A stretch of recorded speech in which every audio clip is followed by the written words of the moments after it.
নলহাটি নাগরিক মঞ্চ ও ব্যবসায়িক সমিতির যৌথ উদ্যোগে নলহাটি রেল স্টেশনে বিক্ষোভ অবস্থান।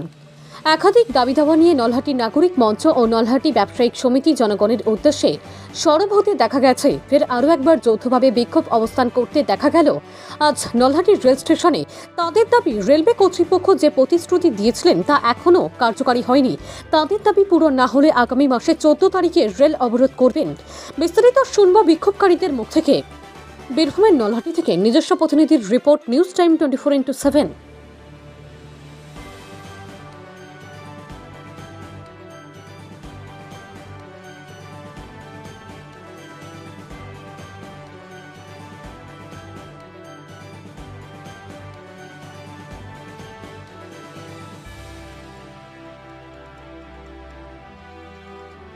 আমাদের যে দাবি আছে, মেন দাবি হচ্ছে Kulik up down, Kanchenjunga up down এবং ডাউন উত্তরবঙ্গ এক্সপ্রেসের স্টপেজ আর নলহাটি স্টেশনের উন্নয়ন, এটা নিয়ে আমাদের মেন দাবি আছে। আমরা দাবির জন্য অলরেডি চিঠি আমরা পাঠিয়েছি, রিমাইন্ডার কাম আলটিমেটাম দিয়ে রেখেছি আমরা রেলকে। রেল যদি আমাদের এই উত্তর যদি 14 তারিখের মধ্যে দিতে পারে তাহলে ভালো, না তো 14 তারিখ আমরা রেল অবরোধ শুরু করছি। নলহাটিতে রেল অবরোধ শুরু হচ্ছে 14 তারিখ থেকে। উন্নয়ন চাইছি, নলহাটি স্টেশন রাইজিং মানে উঁচু করতে হবে, নলহাটি স্টেশনে শেড তৈরি করতে হবে, নলহাটি স্টেশনে পাবলিক অ্যামিনিটিস যেগুলো আছে সেগুলোকে দিতে হবে নলহাটিতে, সেগুলোকে করতে হবে। কারণ ব্রিজ এক্সটেনশান, এক্সকেলেটার, হ্যাঁ, লাইটিংয়ের আরও কিছু ব্যবস্থা করতে হবে। এগুলো নিয়ে আমরা করে আছি, এটা নিয়ে আমরা আন্দোলন করছি। হ্যাঁ, অনেকবার করেছি। বারবার রেল প্রশাসন আমাদেরকে প্রতিশ্রুতি দেয়, প্রতিশ্রুতি ভঙ্গ করে। লাস্ট 27শে মার্চ রেল অ্যাডমিনিস্ট্রেশনের এসিএমএস ছিলেন, উনি আমাদেরকে বলেছিলেন যে দেখুন এখন আমাদের ইলেকশন পিরিয়ড, তাই আমরা আপনাদেরকে কোনো কথা দিতে পারছি না। ইলেকশন শেষ হয়ে গেলে আমরা এই যে গাড়িগুলোর স্টপেজের ব্যবস্থা করব। কিন্তু এখন পর্যন্ত কোনো উত্তর না পাওয়ার দরুন, প্রতিশ্রুতি দিয়েছিলেন, না পাওয়ার দরুন আমরা 14 তারিখ রেল অবরোধ করতে যাচ্ছি। তার আগে আমরা আজকে একটা অবস্থান ধর্মঘট আমরা শুরু করেছি, এখানে অবস্থান বিক্ষোভ।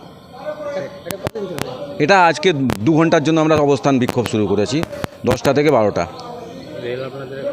না, এখন পর্যন্ত রেল আমাদের সঙ্গে কোনো আলোচনা করেনি। এবং আমি এইটুকু বলে রাখি যে রেল ভাববে একদিন আগে আমরা আলোচনা করব, সেই আলোচনা আমরা বসবো না, আমরা রেল অবরোধ করতে বাধ্য হব। যদি রেল ভাবে যে আমাদের সঙ্গে আলোচনা করতে হবে, তাহলে রেলকে মোটামুটি 7 কি 10 দিন আগে আমাদের সঙ্গে আলোচনা করতে হবে। কারণ একদম অ্যাট দ্য 11th আওয়ারে এসে যদি বলে যে না আপনাদের সঙ্গে আলোচনা আমরা করবো, আমরা আলোচনা করবো না রেলের সঙ্গে, আমরা অবরোধে যাব। লোকাল ট্রেন যেগুলো ছিল কোভিডের আগে, সেগুলো তো আমাদের দাবি প্রথম থেকেই আছে যে কোভিডের আগের যে ট্রেনগুলো ছিল সেই ট্রেনগুলোকে আমাদের এখানে দিতে হবে, ওগুলো চালু করতে হবে। হ্যাঁ, লিখিত ডেপুটেশন দিয়েছি, সমস্ত কিছু দিয়েছি। তারা এসে আমাদেরকে প্রতিশ্রুতি দিয়েছিলেন, কিন্তু প্রতিশ্রুতি একটাও রাখতে পারেননি। আমার নাম রাজেন্দ্রনাথ মিশ্র, আমি সহ সম্পাদক, নলহাটি নাগরিক মঞ্চ। নলহাটি ব্যবসায়িক সমিতি ও নাগরিক মঞ্চ যৌথভাবে আমাদের নলহাটির প্রতি যে রেলের বঞ্চনা বা রেল একেবারে নলহাটির দিকে কোনো কর্ণপাত করছে না, তার জন্য আজকে আমাদের বিক্ষোভ অবস্থান। আমরা ওনাদিকে একটা রিমাইন্ডার আগেই দিয়েছি যে আমরা 14 জুলাই রেল অবরোধ করব। আমি রেলের কর্তৃপক্ষের কাছে এবং স্থানীয় নলহাটি রেল প্রশাসনের কাছে আবেদন করছি যে আপনারা কখনোই আমাদেরকে ওই পথে পা বাড়াতে দেবেন না। আমরা চাই তার আগে আমরা যে দাবিগুলো দিয়েছি তার সুষ্ঠু সমাধান হয়ে যাক, তাহলে আমরা রেল অবরোধ দিকে যাব না। রেল অবরোধ করা মানে একটা প্রত্যেক প্যাসেঞ্জারকে কষ্ট দেওয়া, কোনো যদি পেশেন্ট যায় তারও দুর্ভোগ্যের শেষ থাকে না। তাই একান্ত অনুরোধ করছি, আপনাদেরকে বারবার করে বলছি যে আমরা যাতে রেল অবরোধ না করি সেই দিকে তাকিয়ে আপনারা যে ডেটটা আমরা দিয়েছি 14 তারিখ, তার 7 দিন আগে আপনি আমাদের সাথে বসে আমাদের সুষ্ঠু সমাধান করুন।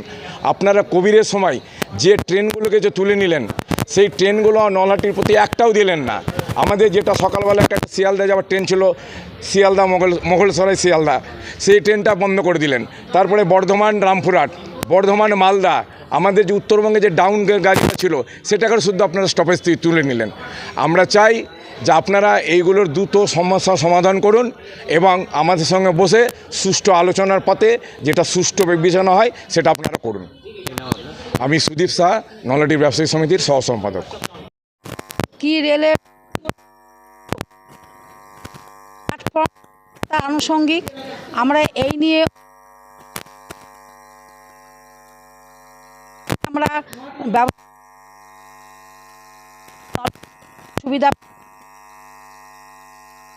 এখানে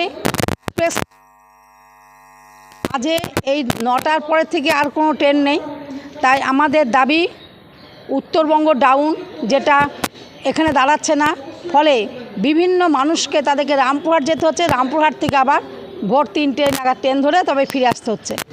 আর এছাড়াও আছে আমাদের কাঞ্চনজঙ্ঘা কুলিক এক্সপ্রেস, এটা আমরা অবশ্যই চাই, অবশ্যই এটাতে কোনো রকম বিকল্প নেই। এছাড়া আছে মালদা। তো এই ট্রেনগুলো না দিলে নলহাটিবাসী ভীষণভাবে, শুধু বঞ্চিতই বলবো না, ভীষণভাবে অবহেলিত হচ্ছে, এমনভাবে অবহেলিত হচ্ছে যাদেরকে রামপুরহাট যেতে গেলে বা যে কোনো আমাদের যে কোনো জায়গায় পৌঁছাতে গেলে আগে রামপুরহাট যেতে হচ্ছে, তারপরে আমাদের ট্রেন ধরতে হচ্ছে। এর আগে তো আপনারা অনেকবার ডেপুটেশন দিয়েছিলেন, কিন্তু রেলগুলো প্রতিশ্রুতি দেয়নি। আগে আপনাদের কি পদক্ষেপ? না, রেল আমাদের কয়েকটা কথা বলেছিলেন, লিখিতভাবেও দিয়েছিলেন, কিন্তু সেগুলো একটাও পূরণ করেননি। শুধু গৌড় এক্সপ্রেস আপে ছিল না, সেটা দিয়েছেন, আর আজিমগঞ্জ। কিন্তু আমরা যে বারবার চাইছি কুলিক, উত্তরবঙ্গ ডাউন এবং কাঞ্চনজঙ্ঘা, এগুলো দিতেই হবে, সেই ব্যাপারে তারা কোনো উত্তর দিচ্ছেন না। যদি তা না দেন, তা আজকে আমরা অবস্থান বিক্ষোভ করছি শুধুমাত্র রেল কর্তৃপক্ষদের সজাগ করে দেওয়ার জন্য, যে আমরা কিন্তু চুপচাপ বসে নেই। আমরা এটাকে রিমাইন্ডার দেওয়াই বলছে, আমরা চিঠিপত্রে দিয়েছি, এছাড়া আমাদের সরাসরি আমরা করেও দেখাচ্ছি। এরপরে আমরা যদি কোনো সদুত্তর না পাই, তবে আমরা 14ই জুলাই রেল রোকো অবস্থানে নেমে পড়ছি। রেল রোকো বিক্ষোভ হবেই। আর যদি তারা মনে করেন রেল কর্তৃপক্ষে কেউ যে আমাদের সঙ্গে মীমাংসায় বসতে হবে, তবে সেটা অবশ্যই 7 থেকে 8 দিন আগে। 7 দিন পরে যদি আমরা বসতে চান, আমরা কিন্তু সেখানে বসবো না, কারণ আমরা রেল রোকোটা তখন করতে বাধ্য হব। আমার নাম সনকা বিশ্বাস, আমি নাগরিক মঞ্চের সভাপতি। আল হেরাম ইন্টারন্যাশনাল ট্যুর অ্যান্ড ট্রাভেলস হজ ও উমরাহ করার একটি বিশ্বস্ত সংস্থা। স্পেশাল ভিআইপি প্যাকেজে হজ ও উমরাহ সম্পূর্ণ করুন। তাছাড়া কাজের সূত্রে সৌদি আরব, দুবাই, কুয়েত, মালয়েশিয়া, সিঙ্গাপুর, হংকংয়ের ভিসা উপলব্ধ করানো হয়। 15 বছরের ইন্টারন্যাশনাল সফরের অভিজ্ঞতা সম্পন্ন আল হেরাম ইন্টারন্যাশনাল ট্যুর অ্যান্ড ট্রাভেলসের কর্ণধার আলহাজ কারি মাওলানা মোহাম্মদ নুরুজ্জামান।